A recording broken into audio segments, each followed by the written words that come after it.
Automobile की policy क्यों delay हो रही है? पॉलिसी डिले जो है वो उसकी रीजन एक नहीं है, क्योंकि इसके पार्टनर्स हैं बहुत सारे। ईवी के ऊपर गवर्नमेंट चाहती है कि प्रमोट किया जाए और उस पर टैक्स रिलीफ दिया जाए और इन्वेस्टर्स को भी मार्केट में लेके आया जाए। जैसे जैसे ईवीज आती जाएंगी, मार्केट में ज्यादा ज्यादा ईवीज होंगी, फ्यूल के ऊपर से डिपेंडेंस आपकी कम होती जाएगी। गवर्नमेंट जो है दूरंदेशी के ऊपर अपना प्लान कर रही है कि आज हम थोड़ा सा नुकसान कर रहे हैं टैक्स के मामले में, कलेक्शन कम होगी, लेकिन आने वाले दिनों में हम वही सेव करेंगे। फ्यूल में बड़ी बात हो रही है, ईरान से जो पेट्रोल आता है, आप फ्यूल की बातें कर रहे हैं, ईवी की बातें कर रहे हैं, तो वो ईरान वाला जो फ्यूल है उसके ऊपर क्या हो तो रहा उस है? पे तो नया टैक्स मिल रहा है गवर्नमेंट को गवर्नमेंट को और लॉस है। 5-8 मिलियन लीटर्स एवरी डे वो स्मगल हो रहा है। रुपी लॉस में बात करें तो तकरीबन अराउंड 100 to 200 बिलियन रुपीस का लॉस है एनुअली।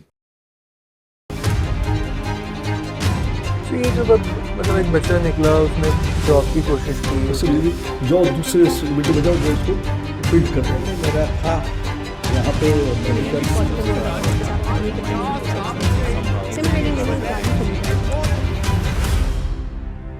अस्सलामुअलैकुम, welcome to the new episode of स्टार्टअपरेन्योर।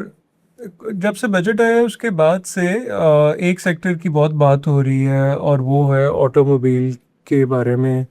बहुत सारी जो उसमें टैक्सेस के हवाले से चीज़ें थी वो अभी तक क्लियर नहीं हुई। ऑटो पॉलिसी जो थी वो अभी तक नहीं आई है। तो आज हम एक दफ़ा फिर ऑटोमोबाइल इंडस्ट्री पे बात करेंगे और आज एक दफ़ा फिर हमारे साथ जो हैं वो अकील बशीर साहब हैं। तो हमने जी अकील साहब पहले बजट से पहले बात की, उसमें बहुत सारी आपकी चिड़िया की चीज़ें जो हैं वो ठीक निकल आई। लोग कुछ और कह रहे थे बट बहुत सारी चीज़ें ऑलमोस्ट उसी तरह हुई। लेकिन ये कि आज फिर हम इसको थोड़ा सा मतलब समझना चाहते हैं अपने नाजरीन के लिए भी, क्योंकि लोगों का बहुत इंटरेस्ट है ऑटोमोबाइल इंडस्ट्री में। बहुत सारे मेरी ये पिछले 2 हफ्ते में बहुत सारे दोस्तों से बात हुई और शायद 3-4-5 लोग मेरे इर्द गिर्द ऐसे हैं जो कार लेने के उस पे खड़े हैं और वो बिल्कुल रुके हुए हैं कि यार वो कह रहे हैं कि जी वो तो कहते हैं अंडरटेकिंग दो और ऐसे है और वैसे है। तो अगर हम एक तो ये कि जो पाकिस्तान ऑटोमोबाइल की जो पॉलिसी आनी थी 26-27 की, उसके ऊपर कोई अपडेट ऐसी आपके पास है कि वो क्या है? और फिर जो अब ओवरऑल जो डिस्कशन में वो आज हम फॉरेन एक्सचेंज के हवाले से, लोकल इंडस्ट्री के हवाले से और फिर एक जो बड़ा इम्पोर्टेंट एस्पेक्ट है फ्यूल की स्मगलिंग के हवाले से, तो इन चीज़ों के ऊपर आज आपसे बात करते हैं। तो मतलब ये बताएं कि ऑटोमोबाइल की पॉलिसी क्यों डिले हो रही है? पहले तो thank you very much for inviting me and giving me the value to reply your answers actually. अच्छा देखिए, ये पॉलिसी डिले जो है वो उसकी रीज़न एक नहीं है, क्योंकि इसके पार्टनर्स हैं बहुत सारे। गवर्नमेंट चाहती है कि एक सस्टेनेबल, फाइनेंशियली सूटेबल और आप कह सकते हैं ना सस्टेनेबल फाइनेंसिंग पॉलिसी एक डिक्लेयर करे। वो पॉलिसी किसके लिए है? अच्छा, उस पॉलिसी के जो पार्टनर्स हैं, देखिए पहलू भी हैं, पार्टनर्स भी हैं। सबसे बड़ा पहलू ये है कि आपने फॉरेन एक्सचेंज को भी मद्देनजर रखना है, क्योंकि फ्यूल की गाड़ियाँ, क्योंकि ईवी के ऊपर गवर्नमेंट चाहती है कि प्रमोट किया जाए और उस पर टैक्स रिलीफ दिया जाए और इन्वेस्टर्स को भी मार्केट में लेके आया जाए। वो खाली फॉरेन एक्सचेंज ही सेविंग नहीं करता, बल्कि आपके इन्वायरमेंट फ्रेंडली एक टेक्नोलॉजी भी है। और प्लस टेक्नोलॉजी में जद्दत भी आ रही है, लेटेस्ट टेक्नोलॉजी आ रही है मुल्क के अंदर और state of the art technology है और कंपटीशन और ज़्यादा अमंग प्लेयर्स होगा। इसके अंदर कस्टमर्स जो हैं वो उनको बेनिफिट होगा और आप सो ऑन और सो फॉरवर्ड। अच्छा, इसमें जो अब दूसरे एंड पर हम देखें तो ये डिले क्यों आ रहा है? एक तो गवर्नमेंट चाहती है, जो मैंने आपको बताया कि वो रिलीफ देना चाहती है। दूसरी तरफ लोकल असेंबलर्स जो बैठे हुए, जो पिछले 3-4 डेकेड से इस मुल्क में अपनी उन्होंने इन्वेस्टमेंट की हुई है और उसके अंदर R&Ds भी करते हैं और रेलेवेंट उनके स्टेक्स हैं। फिर आप साथ ही देखें तो उनके वेंडर्स उनसे जुड़े हुए हैं, जो उनके पुर्जे बना के देते हैं, वो भी एक स्टेक होल्डर है। इलेक्ट्रिक गाड़ियां बनाने वाले दमसेल्व्स जो आज मुल्क में अभी तो नहीं शायद उस तरह प्रोडक्शन में आए, लेकिन आने वाले दिनों में वो इन्वेस्ट कर रहे हैं। पाकिस्तान के प्लांट बन रहे हैं, शुरू हो गए हैं, इंफ्रास्ट्रक्चर सेटअप होने शुरू हो गए हैं, बड़े बड़े नाम आ गए, वो भी स्टेक होल्डर, मतलब 1 2 3 गवर्नमेंट आपके है, वेंडर्स आपके हैं, सिमिलर्स आपके, ईवी प्रोड्यूसर्स हैं जो मुल्क में आ रहे हैं, वो भी इसका हिस्सा हैं। तो सब चाहते हैं कि हमें ठीक है, जो आइस इंजन वाले लोकल पहले असेंबलर्स हैं मुल्क में बैठे हुए हैं, वो कहते हैं ठीक है ईवी आने वाले दौर की गाड़ी है, तो ठीक है आप ग्रेजुअली उस पे मूव करें, शिफ्ट करें, ताकि हमें भी टाइम मिले, हम भी उस गेम से बाहर ना हो। अब ये तो नहीं है कि ईवी के ऊपर आज गवर्नमेंट करी 1% टैक्स जो लग रहा है और दूसरे सेल्स टैक्स लग रहा है, और ऑन दी अदर हैंड आप कह रहे हैं 25 प्रपोज किया हुआ था जो 26 जून तक था, क्योंकि पुरानी पॉलिसी को एक्सटेंशन मिला 1 साल के लिए, क्योंकि 26 तक की पॉलिसी थी वो। सो 26 ऑटोमेटिकली 1 जुलाई को वो उसको 26 वाली को उन्होंने रिवर्ट किया था, 8% सेल्स टैक्स पे लेके थे एनईवीज को, न्यू एनर्जी व्हीकल, जिसमें हाइब्रिड्स, ईवीज, पीएचईवीज और जितनी भी सेगमेंट की गाड़ियां आती है वो 8% के ऊपर लिखा गया था, जबकि ईवी के लिए स्पेसिफिकली वो 1% था। तो आइस इंजन वाले कह रहे हैं जी आप हमें 25 पे फेंक रहे हैं और दूसरे को आप 1% पे लेके आ रहे हैं, तो वो किसी तरह गवर्नमेंट का रेवेन्यू जनरेशन स्ट्रीम है, वो उसको मज़े रखना चाहती हैं। तो ये बहुत सारे पहलू हैं जो एक जो है वो डिले का कॉज बन रही है, और लोकल कह रहे हैं जो असेंबलर्स हैं कि करना है लेकिन इतनी जल्दी ना करें, थोड़ा सा टाइम लें। ये एक पहलू है डिले का। डिले, एक तो देखें बजट हमेशा से पता होता है कि जी वो इन डेट्स में बजट आना है, तो और बहुत सारे महकमे अपने काम कर ही रहे होते हैं, तो बजट आने के अगर देखा जाए तो ऑलमोस्ट बजट को आए हुए अब शायद को 2 महीने हो गए, अगस्त में 2 बैठे महीने में हो गए। ऐसे ही है। तो 12 महीने में से 2 महीने तो ये कोई अनयूजुअल डिले नहीं है। उमर साहब देखें, ये खींचातानी चल रही है। हम्म गवर्नमेंट आज जो ईवी इम्प्लीमेंट कर रही है वो फ्यूचर के लिए एक कदम है।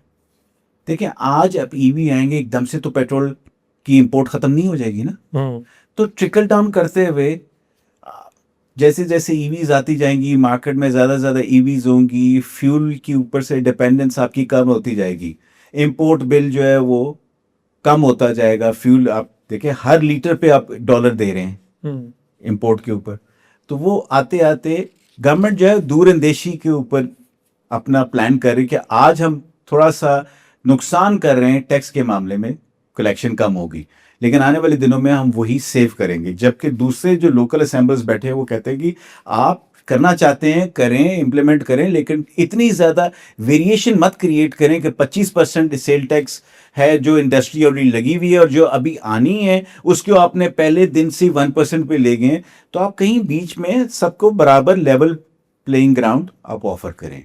अच्छा, लेकिन ये आपने कहा जी कि गवर्नमेंट कोशिश कर रही है कि जी वो जो फ्यूल पे डॉलर सेव करें, दूसरी तरफ अभी एक खबर थी, वो फिर कितनी सही थी गलत थी, कि जी कोई ईवी की 2000 गाड़ी जो है वो सीबीयू यूनिट जो हैं वो पाकिस्तान में इंपोर्ट हुए हैं। तो ये तो 2000 गाड़ी जो बनी बनाई आ गई है, ये भी तो आखिर फॉरेन एक्सचेंज से ही आई है ना, इसके ऊपर जो इतना डॉलर चला गया। उमर ये आपने ठीक बात कही है, गलत नहीं है, ये गाड़ी तो आई है। अच्छा देखें, ये गाड़ी आई है तो इसने जो लोकल वेंडर्स की मार्केट का कुछ शेयर तो उसने ले लिया ना, वो देखें 10 से 15% की मार्केट जो अब ईवी मार्केट कन्वर्ट होती जा रही है, प्रमोशन भी हो रही है। आपके पास सोलर की रवानी है लोगों के घरों पे, और आपके सिस्टम में भी सोलर जितना लगा है लोगों के घरों में, सिस्टम में बिजली बढ़ गई है। आपको पता है कि वो सोलर की बदौलत जो आप ग्रीन मीटर से जो इतना भी आप वो आवाम जो है वो एक्सेस इलेक्ट्रिसिटी दे रही है गवर्नमेंट को, तो वो एक्सेस इलेक्ट्रिसिटी की सूरत में आपकी इलेक्ट्रिसिटी बढ़ गई हुई है, तो आप वो भी दोबारा रिसाइकल या रीयूज आपने करना है। तो ये गाड़ियाँ आई, डॉलर लगे, लेकिन दूर अंदेशी में बात करें वही 2000 गाड़ियों की जगह जो गवर्नमेंट का स्टांस है कि वो भी अगर पेट्रोल आती तो वो आने वाले 10 सालों की बात करते हैं, आने वाले 5 सालों की बात करते हैं। या 1 मिनट के लिए मैं आपको एग्जांपल देता हूं, 1 million cars get on the roads in Pakistan today EV अगर आज चढ़ जाते हैं सड़कों पर 10 लाख गाड़ी, तो 10 लाख गाड़ी के अंदर आप पर वीक कितना फ्यूल सेव करेंगे, सिर्फ ये गवर्नमेंट का स्टांस है कुछ लोगों का। तो वो लीटर्स में आप कैलकुलेट करें तो वो बिलियंस ऑफ लीटर्स की बात चलती है। तो जब बिलियंस ऑफ लीटर्स की बात कर रहे हैं तो उसमें सेविंग आती है फॉरेन एक्सचेंज की सूरत में। अभी जो सारे ये डिलेज है ये कॉज इसलिए नहीं हो कि मैं तो मिसाल दी 10 लाख की, लेकिन गवर्नमेंट भी इसी नजरिए को मद्देनजर रखते हुए चल रही है। लेवल प्लेइंग ग्राउंड, हर बंदे को मौका दिया जाए कि वो भी अपनी टेक्नोलॉजी इन्हांस किया जाए एक के मुकाबले में दूसरे को। अब ये किसी को आपने इंडस्ट्री लगाने के लिए एक ईवी की बात करते हैं, तो ईवी जो इन्वेस्टर आज मार्केट में आ रहा है, आप उसको हैंडीकैप दे रहे हैं कि तुम्हें मार्केट में तुम्हारी इतनी गाड़ी ज़्यादा बिकेगी, 1% मैं तुम्हें छूट के ऊपर सेल टैक्स दे रहा हूँ, और in comparison to other vehicles तुम्हें हैंडीकैप कितना है कि फौरी तौर पे लोग लेना शुरू कर देंगे। तो ऑन द अदर साइड जो आप इन्वेस्ट कर रहे हैं इंफ्रास्ट्रक्चर के ऊपर बिलियंस ऑफ डॉलर या 1 बिलियन या 2 बिलियन या 5 बिलियन जो भी अमाउंट कर रहे हैं, तो आपको कम से कम यू हैवंट लॉस्ट एनीथिंग। तो इन पे एक तरफ आप गाड़ी बेच रहे हैं मार्केट में, दूसरी तरफ उसी मार्केट में आप री इन्वेस्ट कर रहे हैं। ये गवर्नमेंट का स्टांस है। अच्छा, ये वैसे ये जो पॉलिसी है ये अभी 1 साल की होगी? देखिए, पॉलिसी हमेशा 5 सालों के लिए आती है, तो ये पॉलिसी पिछली जो थी एक्सटेंशन मिली 1 साल की, अदरवाइज वो 21 से 26 तक की पॉलिसी। अच्छा, तो उसको 1 साल की तो मतलब, लेकिन अगर आज के दिन में पॉलिसी आ रही है तो आपको नहीं लगता कि ये वैसे आप अगले 5 साल के लिए हो? क्योंकि उसकी वजह ये है कि जैसे आपने एक ओवरऑल सिनेरियो की बात की कि जी पेट्रोल के ऊपर मतलब इन्हिसार कम करने के लिए ईवी को तो उसके साथ फिर बहुत कुछ और भी चाहिए, इंफ्रास्ट्रक्चर चाहिए पूरा एक, तो फिर तो कोई लॉन्ग टर्म पॉलिसी हो। ये आज 5 साल की पॉलिसी नहीं देंगे तो आप पे इन्वेस्ट कौन करेगा?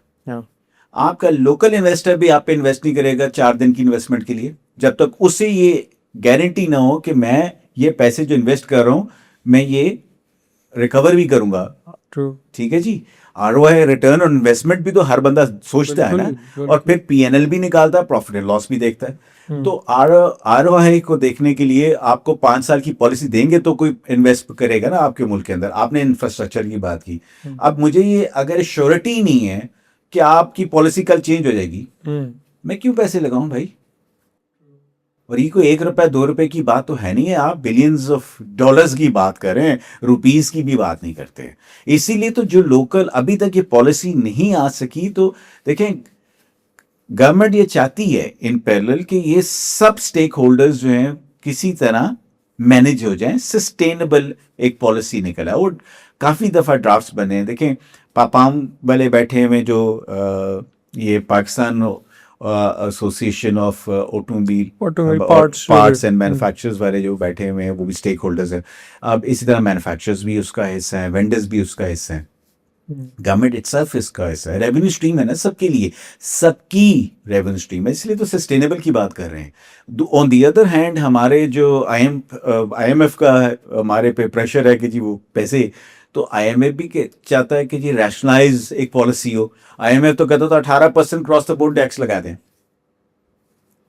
लेकिन हमने 2030 तक का एक टारगेट भी लिया हुआ जिसपे हमने पोल्यूशन और ईवी इम्प्लीमेंटेशन का एक पॉलिसी भी हमने इंटरनेशनली बाकी मुल्कों के साथ दुनिया में रखते हुए हमने भी एक टारगेट गवर्नमेंट ने भी लिया हुआ है, जिसको वो इम्प्लीमेंट करने के लिए ये policy will cover one part which. सबसे एक इंटरेस्टिंग डायनामिक ये भी है कि बहुत सारे मैन्युफैक्चरर जो हैं वो पहले जो फ्यूल वाली कार थी उसमें थे, अब उन्होंने ही साथ जो है वो ईवी या NEV वाली कार्स में भी आ गए। तो उनके लिए तो स्टेक्स जो है वो बड़े इंटरेस्टिंग है कि एक तरफ उन्होंने ईवी में स्टेक अपने देखने, दूसरी तरफ उन्होंने जो ट्रेडिशनल फ्यूल वाली जो कार्स है उनके भी स्टेक देख रहा है। तो ये देखिए ये एक ऐसी वैरायटी है जो हर कस्टमर, हर तबके के कस्टमर को वो एड्रेस करती है उसकी नीड को।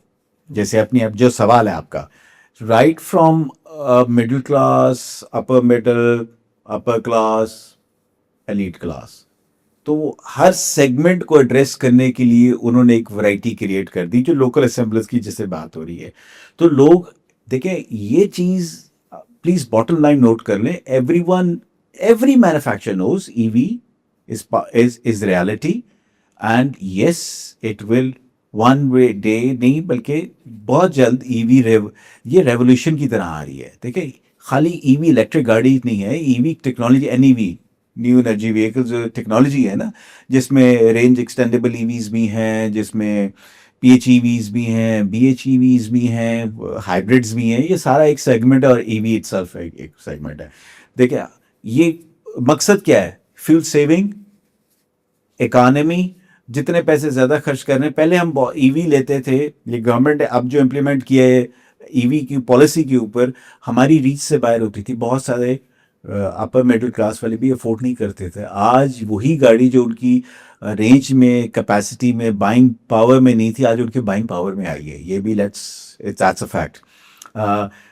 गवर्नमेंट ने कभी ये नहीं चाहा कि कोई जॉब्स रिलेटेड हैं, इंडस्ट्री रिलेटेड है, लोगों की इन्वेस्टमेंट से रिलेटेड है, गवर्नमेंट कभी नहीं चाहती कि ऐसी कोई इम्प्लीमेंटेशन हो। दूसरी गवर्नमेंट की क्या बात है, ये लोग भी तो स्टेक होल्डर्स हैं ना, जिनकी भी बात कर रहे हैं, ये असेंबलर्स हैं, वेंडर्स हैं, मैन्युफैक्चरर, जो भी जितने लोग भी हैं, गवर्नमेंट भी है, स्टेक होल्डर्स हैं। वो तो सारे फिर उसका जिसका स्टेक एट को कोई ना कोई थ्रेट होती है वो उस पर आवाज़ उठाता है। तो इस तरह ही उन्होंने भी अपने कंसर्न्स रेज किए हैं, जिसकी वजह से डिले आया। और गवर्नमेंट जो है वो इस मौजू को डिप्टी प्राइम मिनिस्टर साहब जो हैं वो डायरेक्टली सुपरवाइज कर रहे हैं, हारून अख्तर साहब जो हैं वो भी डायरेक्टली इसको देख रहे हैं, और सारी गवर्नमेंट बॉडीज़ और जो स्टेक होल्डर्स हैं सब इसके ऊपर रोज़ाना डिस्कशन चल रही है। बहुत सारे टॉक शोज़ में भी रोज़ाना हम देखते हैं और गवर्नमेंट की भी बात हो रही है। It's about time I think कि वो एक पॉलिसी जो है वो कुछ दिनों में आ जाए। लगता है कि गवर्नमेंट को बैलेंस क्रिएट कर लेगी इतने सारे प्रेशर ग्रुप? यस, देखें ऐसे तो नहीं होगा कि जो कह दिया वो हो जाएगा। गवर्नमेंट लेट्स वी हम डेमोक्रेटिक गवर्नमेंट में बैठे हैं, थोड़ा सा तो उनको भी इस चीज़ का ख्याल रखते हैं और रखना भी पड़ता है, क्योंकि आपकी इकोनॉमी ड्राइव खाली एक चीज़ नहीं कर रही है, हर पार्टनर स्टेक होल्डर बीच में इन्वॉल्व हुआ है।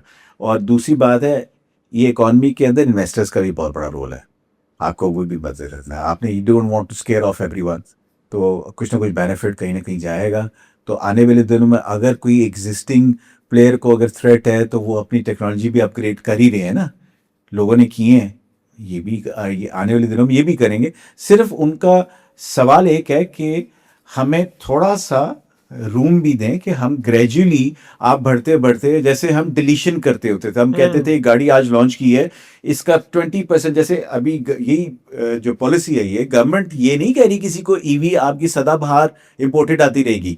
गवर्नमेंट ने उन्हें कहा टिल द टाइम, एक उनको डेडलाइन भी दी हुई है कि आप अपने असेंबलिंग प्लांट्स यहाँ पे इंस्टॉल करेंगे, पहले साल इतना लोकल कंपोनेंट आप बनाएंगे, दूसरे साल इतना, इसको रेशो को आप इंक्रीज करते जाएंगे और फिर आप आगे एक्सपोर्ट्स में भी जाएं। ये सारी चीज़ें गवर्नमेंट के टेबल पे होती हैं, उनके डॉक्यूमेंट्स में है, ताकि हर बंदे का बिजनेस फ्लरिश करे। लेकिन पहले हाथ तो आपको कुछ ना कुछ चाम देना पड़ेगा ना इन्वेस्टर्स को, तो वो इंपोर्ट इसलिए कर रहे हैं। और जितने लोग भी आ रहे हैं, हर बंदे को एक रेशो दी गई है। अब BYD की सबसे पहले ईवी बहुत बड़ी कंपनी है दुनिया की, उन्होंने स्टार्ट किया है बाई 27 उनका प्लांट कमीशन हो जाएगा, बल्क में स्टार्ट कर देगा प्रोडक्शन। तो टिल दैट टाइम तो ईवी कुछ ना कुछ तो आपके मुल्क में आनी है, चलनी है, उनको भी तो कुछ बेनिफिट आपको देना है। तो ज़रूरी नहीं कि वो बेनिफिट सब लेंगे, हो सकता है कुछ नहीं लें। और वैसे परमिशन होती थी इन द पास्ट, ये होता था जब कोई नया मैन्युफैक्चरर आता था तो उसको 100 गाड़ी डिस्काउंटेड प्राइस पे इंपोर्ट करने की इजाज़त होती थी, 100 cars. That was for the proof of concept, कि मार्केट में एक तो प्रूफ ऑफ कॉन्सेप्ट दे दिया जाए कि कस्टमर्स भी देख सकें क्वालिटी, और आपने सारा कुछ चला के देखना है, फ्यूल की कंपैटिबिलिटी क्या है, आप कैसे सूट करता है, इंजन चलता है नहीं चलता, उसकी टेस्टिंग भी हो जाए। तो 100 कार्स इन ईच मॉडल आपको लाने की इजाज़त होती थी। आज एज ऑफ टुडे वो इजाज़तनामा है, लेकिन आपको स्पेशल उसकी परमिशन मिलती है जब आप इन्वेस्टमेंट ह्यूज कर रहे होते हैं। वो तो एग्जिस्टिंग प्लेयर लेके आता तो उसको एक इजाज़त मिलती है, तो जो नया इन्वेस्टमेंट कर रहा है उसको बता दिया जाता है। और अब स्पेशली ईवी के मामले में, जैसे हमने क्योंकि ईवी खाली एक लग्जरी नहीं जुड़ी हुई है, उससे सेविंग भी जुड़ा हुआ है, बहुत सारे पैसे साथ पूरा। अच्छा, फ्यूल की बात करें तो फ्यूल में बड़ी बात हो रही है, ईरान से जो पेट्रोल आता है, और वो बहुत कहते हैं कि जी बहुत बड़ी क्वांटिटी जो है वो स्मगल होती है, तो उस पे कोई कोई है स्टैटिस्टिक्स के कितनी देखिए स्पेकुलेशंस हैं, ये सारी मिनिस्ट्री के वेबसाइट्स पे और एफबीआर के स्पेकुलेशंस हैं, न्यूज़ मीडिया में स्पेकुलेशंस है। क्योंकि ये सारा ईवी और ये सारी डिस्कशन हो रही है फॉरेन एक्सचेंज की सेविंग और टैक्स जो रेवेन्यू स्ट्रीम को स्ट्रीमलाइन करने के लिए हो रहा है। ईवी की बात जहाँ से शुरू हुई और आपका भी क्वेश्चन आई एम श्योर इसी से जुड़ा हुआ है कि यार वो फ्यूल जो आप फ्यूल की बातें कर रहे हैं, ईवी की बातें कर रहे हैं, तो वो ईरान वाला जो फ्यूल है उसके ऊपर क्या हो रहा उस पे तो ना टैक्स मिल रहा है गवर्नमेंट को और लॉस है, वो बिल्कुल बहुत बड़ा लॉस है। देखिए सर स्पेकुलेशन तो ये है कि दिन का हम अराउंड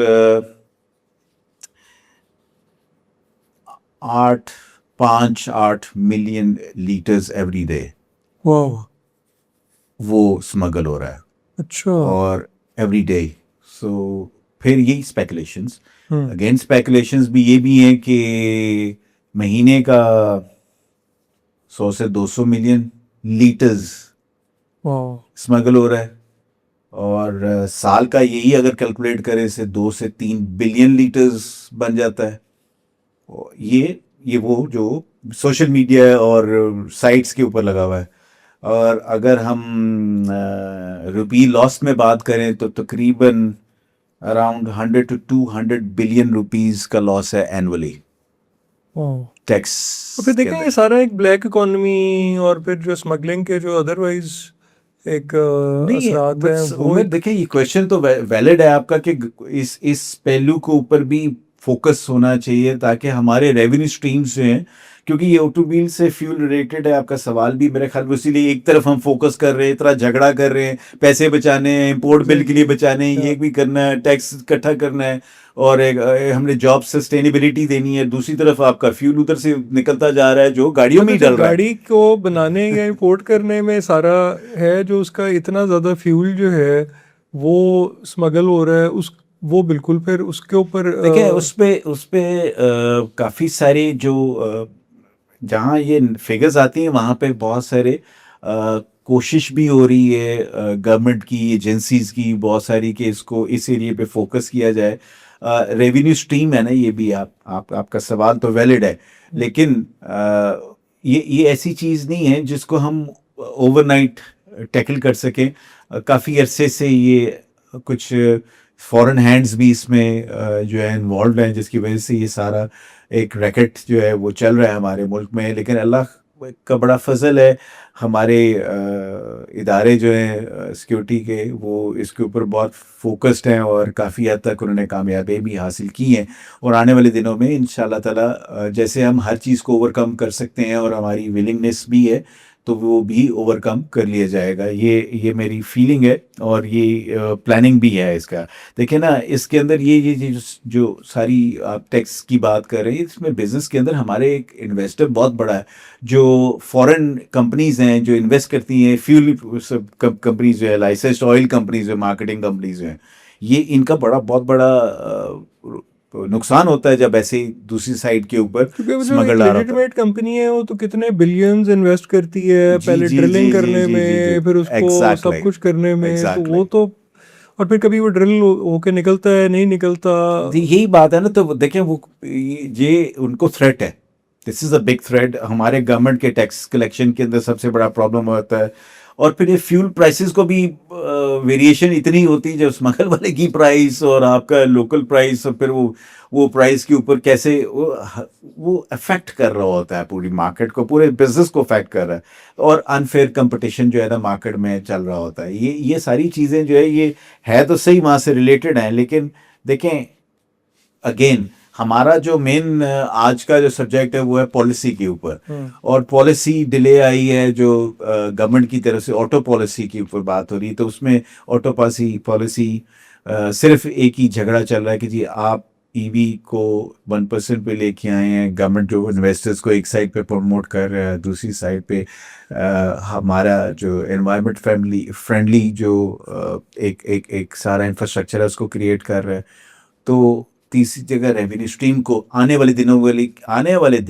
वाले सालों में हम उतना लीटर पेट्रोल कम मंगाएंगे तो हमारा फॉरेन एक्सचेंज कम लगेगा। ये भी गवर्नमेंट की तरजीह है। और जो ये लोकल पार्टनर्स हैं उनके कंसर्न्स को भी एड्रेस करना है और रैशनलाइज करके सबको एक प्रोडक्ट, एक टैक्सेबल जो सबके लिए एक्सेप्टेबल हो। क्योंकि देखिए आइस गाड़ी, ईवी गाड़ी हर बंदा तो नहीं लेगा ना, जो दूसरी आइस को इफेक्ट करेगा या हाइब्रिड को इफेक्ट करेगी उसकी प्राइस, तो किसी ना किसी की रीच से बाहर तो वो जाएगी ना। अच्छा ये बताएं कि ये जो पॉलिसी बन रही है तो इसमें कोई ऐसी आपको लगता है, क्योंकि जो थिंग्स आर सिंपल, आप बिजनेस में कोई चीज़ करते हैं आप उसकी सारे एस्पेक्ट के ऊपर फिजिबिलिटी बनाते हैं, तो कोई ऐसी फिजिबिलिटी आपकी नज़र से गुजरी है कि अगले 10 साल में अगर इतने परसेंट ईवी कार आ जाए, पेट्रोल को वो रिप्लेस कर ले, तो हम ओवरऑल 10 साल में पाकिस्तान में इतना फॉरेन एक्सचेंज जो है वो सेव कर सकेंगे? It's really simple. For example, one car per month consumes around, on average बात करते हैं 150 लीटर, जो शहर में चल रही है। वो 150 लीटर फ्यूल की कॉस्ट इन कंपैरिजन टू वही माइलेज को हम ले जाएं 25% पे, तो 25% इज योर इलेक्ट्रिसिटी कॉस्ट जो आप गाड़ी को फ्यूल कर, उतनी ही गाड़ी चलाने के लिए अगर 100 रुपया लग रहा है एक महीने पे एक गाड़ी पे, तो ईवी गाड़ी को 25 रुपए पे आप चलाएंगे, ओके तो ये सेविंग 75 रुपीज। अच्छा, और अगर वो सोलर पे हो रही है तो फिर तो और ज़्यादा, फिर तो बिल्कुल ही फ्री है ना। तो जिन लोग मतलब सब सोलर पे नहीं होंगे, लेकिन जो सोलर पे कर रहा है वो तो मैं तो ये मुझे तो ये समझ मुझे तो मैं देखे ना उमर, बड़ा क्वेश्चन मार्क है कि हम कहते हैं हमारे पास इतना सोलर लग गया है कि हमारी बिजली बढ़ गई है। सही, बिल्कुल। तो वो बिजली बढ़ जो गई है वो हम ईवी में लगा देंगे तो वो फिर पैसे हम कमा लेंगे। बेनिफिट तो आ रहा है ना भाई, आप लेती सस्ती है बिजली कंज्यूमर से और महंगी बेच रहे हैं। तो मतलब ये जो ईवी वाले जो, फिर तो मुझे लगता है कोई ऐसा कोई केस फील कर रहे हैं कि जो ईवी पे छूट देनी है वो समझें कि एक इन्वेस्टमेंट है। तो गवर्नमेंट कर रही है, they're investing actually, this is actually the fact. Government आज जो छूट दे रही है वो आने वाले दिनों के अंदर वही ज़र मुबादला आपका बचेगा भाई। आप हर लीटर के ऊपर तो डॉलर देते हैं इंपोर्ट के ऊपर। अब वो है लिजिटिमेट फ्यूल, जो आपने दूसरी तरफ जो गुगली खेली है ना मेरे साथ, तो जो दूसरा फ्यूल आ रहा है वो एक फ्यूल है जो अगर हम उसको भी ओवरकम कर लें तो हम बिलियंस ऑफ रुपीस टैक्स का वहां से भी सेव कर सकते हैं। तो वो ऑल टुगेदर हमें टैक्स जो है बेनिफिट, रेवेन्यू स्ट्रीम जो है हमारे मुल्क की जो है। और बस ये कि ईवी मैन्युफैक्चर देखें, ईवी जो है वो एक असेंबलर अगर आज लेके आ गया है, 2 ले हैं, 3 ले हैं, 4 ले हैं, तो भाई बाकी 16 को तो किसने मना नहीं किया ना, वो भी लाए, वो भी ग्रेजुअली इंक्रीज करे। दूसरा जो वेंडर है जिसने आज एक टेक्नोलॉजी, अभी देखें स्टेक छोटा हो गया हुआ, पाई का शेयर्स बट गया हुआ डिफरेंट कंपनीज में, ज्यादा प्लेयर्स आने से ही पाई तो उतने साइज का ही रहा ना, मार्केट साइज उतनी है। देखें 5 लाख गाड़ी की कैपेसिटी है हमारे मुल्क की, हम 2.5 लाख बना रहे हैं। जो लोकल असेंबलर्स जो बैठे हुए हैं वो कहते हैं हम 50% बिलो कैपेसिटी प्रोडक्शन कर रहे हैं। हमारे प्लांट्स की कैपेसिटी 5 लाख गाड़ी प्रोड्यूस करने की है, उनका भी अपनी तरफ वो इंफ्रास्ट्रक्चर लगाया है, तो उनको लॉसेस है ना, वहां पे तो लॉस है ना कि वो गाड़ी अगर 50% अपनी कैपेसिटी से कम बना रहे हैं गाड़ी, तो वो जो इन्वेस्ट किया था उन्होंने वो तो उनको भी तो प्रॉब्लम है। ये बताएंगे जो प्लांट्स ऑलरेडी लगे हुए हैं जी, तो उन्हीं प्लांट्स पे कोई मतलब कोई उसकी यूटिलाइजेशन है कि उसी पे ईवी, क्योंकि बॉडी कुछ पार्ट्स वो तो they can be, same he they can be. देखिए जिग्स लगती हैं, अदर रादर देन आप पूरी कैप्सूल ही चेंज कर रहे हैं, पूरी असेंबली लाइन के ऊपर किसी का रोबोटिक प्लांट्स भी चले हुए हैं, तो वो उसका भी अपना अलग एक मैकेनिज्म है। तो वो रोबोटिक्स से ज़्यादातर पेंट के अंदर चलते हैं, असेंबलिंग के अंदर भी चलते हैं, लेकिन पाकिस्तान में अब उस लेवल का असेंबली प्लांट नहीं है जो फुल रोबोटिक हो। यूरोप में है, एशिया में भी कई जगह पे लगे हुए हैं, लेकिन उस लेवल पे नहीं है। वियतनाम में लगा हुआ है बहुत बड़ा रोबोटिक प्लांट लगा हुआ है, मतलब you be amazed to see that. वो तो लाखों गाड़ियां बन रही वहाँ पे।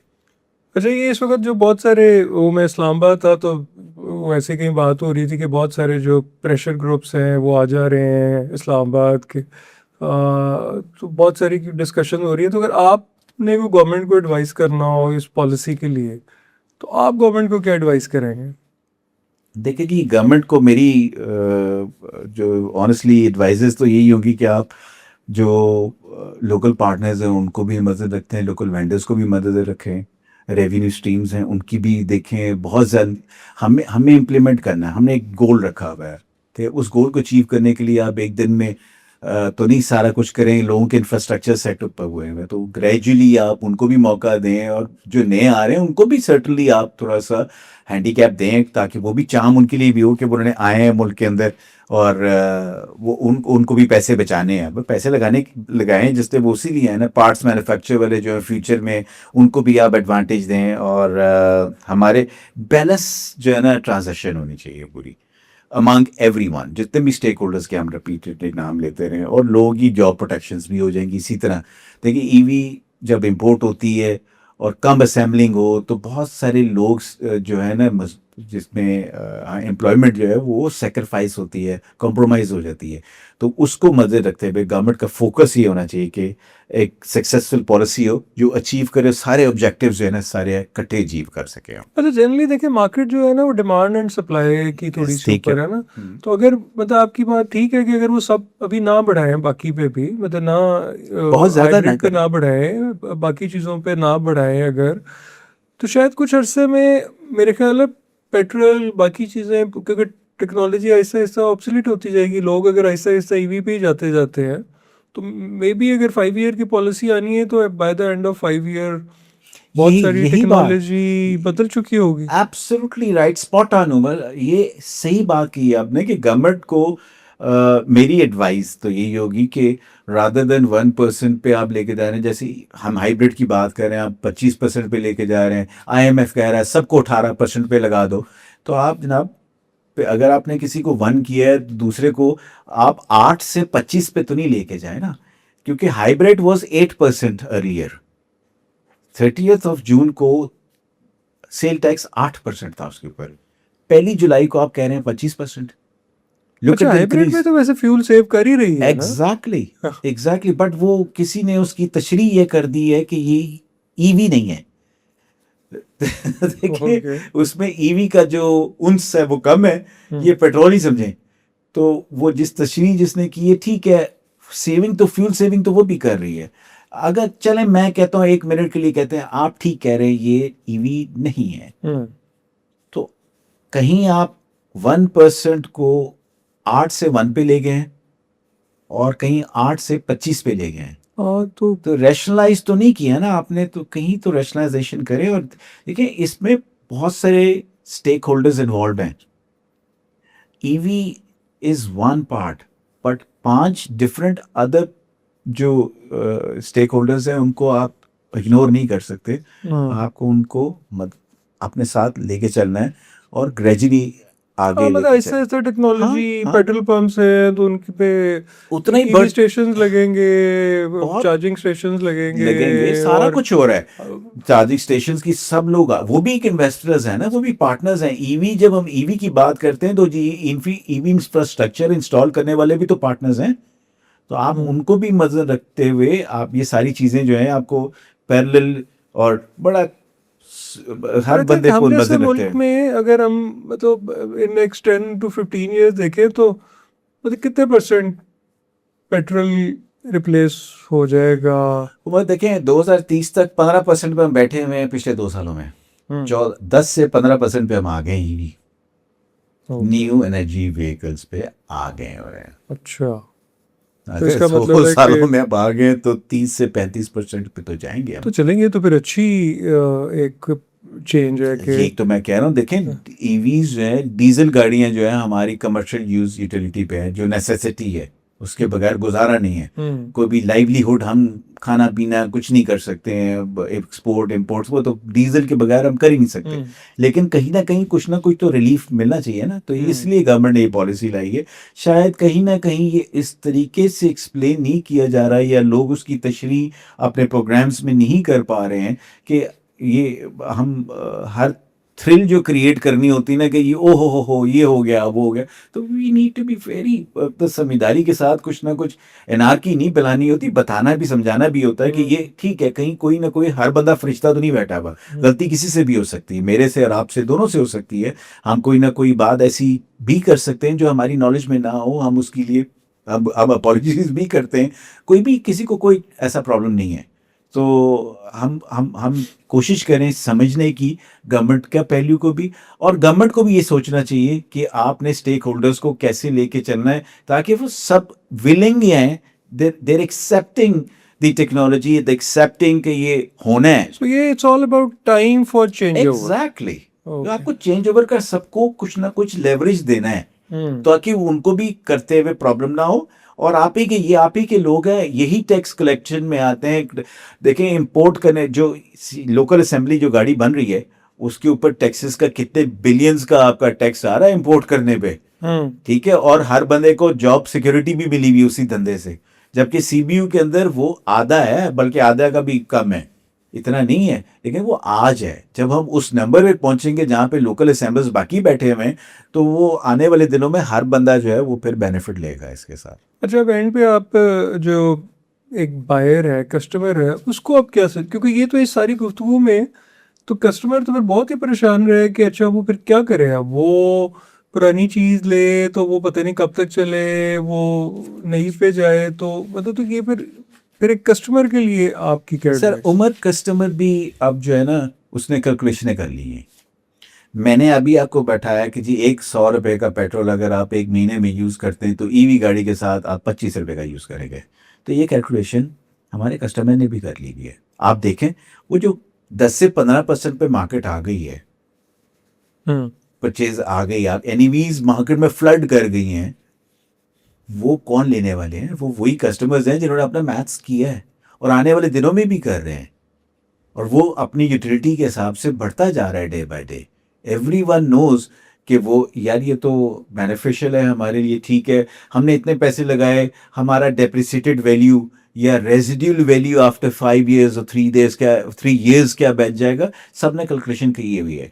रेजिड्यूल वैल्यू के ऊपर वो बैटरी कॉस्ट ही है ना, देखें वो बैटरी रिप्लेसमेंट्स ही है ना, वैसे तो वेयर एंड टेयर उसकी वैसी है जैसे आइस इंजन है।